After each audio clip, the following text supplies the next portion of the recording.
राधे कृष्णा दोस्तों, फिर से आपका स्वागत है आपके YouTube चैनल घर का स्वाद बाई पूनम ब्लॉग। तो दोस्तों, आज हम पितृपक्ष की एक और कहानी आपके साथ साझा करेंगे। ये एक पौराणिक कथा है। तो पौराणिक कथा के अनुसार जोगी और भोगी दो भाई थे। दोनों अलग अलग रहते थे। जोगी धनी था, परंतु जो भोगी था वो निर्धन था। दोनों में बड़ा ही प्रेम था। जोगी की पत्नी को धन का अभिमान था, लेकिन जो भोगी की पत्नी थी बड़ी ही सरल हृदय वाली थी।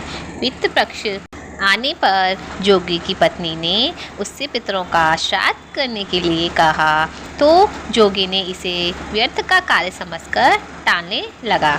किंतु उसकी पत्नी समझदार थी। ऐसा नहीं करोगे तो लोग आपसे बातें बनाएंगे। फिर उसने अपने मायके वालों को दावत पर बुलाने और अपनी शान दिखाने का उचित अवसर लगा।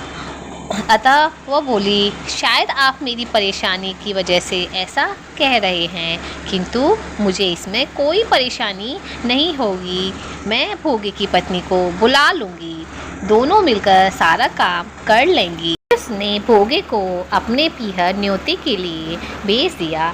दूसरे दिन उसने बुलाने पर भोगे की पत्नी सवेरे आकर काम में जुट गई। उसने रसोई की सारी तैयारी की, अनेक पकवान बनाए, फिर भी सभी काम निपटाकर अपने घर आ गई। आखिर उसे भी तो अपने पितरों का श्राद्ध तर्पण करना था।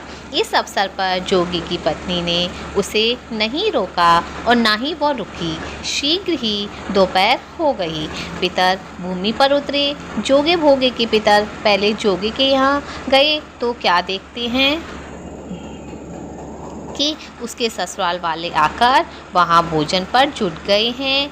निराश होकर वह भोगे के यहाँ गए तो वे वहाँ मात्र पितरों के नाम पर एक अंग्यारी दी गई थी। पितरों ने उसकी राख चाटी और भूखे ही नदी किनारे जा पहुँचे। थोड़ी देर में वहाँ सारे पितर इकट्ठे हो गए।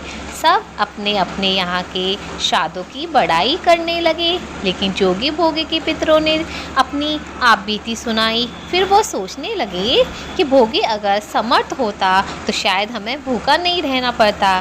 भोगे के घर में तो 2 जून की रोटी भी नहीं है खाने को। यही सोचकर उन्हें भोगे पर दया आ गई।